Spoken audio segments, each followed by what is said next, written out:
ভাই এটা কি রড মিনিকেট ধান রুচ্ছেন? হ্যাঁ, এটা রড মিনিকেট ধান।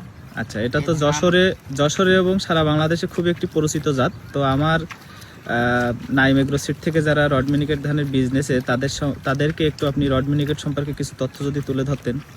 ভাই, এ ধান খুব ভালো ধান। এ বিঘে ভূমি 30 মণ ধান হয়। এ ধানে 33 শতকে 33 শতকে 30 মণ ধান হয়। আচ্ছা, ধানটা খুব ভালো, আপনারা আশা রাখি ভালো ধান পাবেন। গাছটা কি খুব শক্ত? গাছটা আগাগোড়াই শক্ত। অনেকে বলে রডের মতন শক্ত, রড মিনিকেট রডের মতন শক্ত, গাছ সহজে হেলে পড়ে না।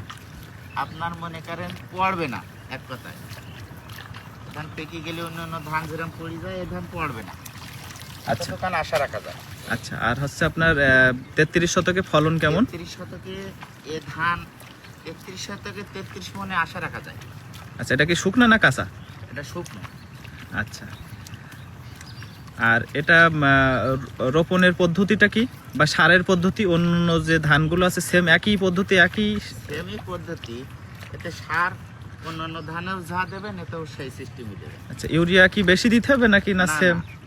ইউরিয়া যে পরিমাণ দেন সেই পরিমাণই দেবেন। ধান ওই সিস্টেমেই চাষ করলে হবে, অন্যান্য ধান যে সিস্টেমে চাষ করেন। আচ্ছা, এই জমিটা তো আপনি নিজে চাষ করছেন? হ্যাঁ।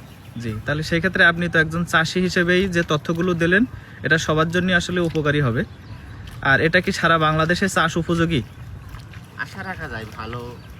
আমি তো সারা বাংলাদেশ ঘুরিনি, তবে বলতে পারি যে আমাদের দেশে, আমাদের এলাকায় যখন ভালো হয় সব এলাকায় হবে। জি জি, তো আপনাকে অসংখ্য ধন্যবাদ।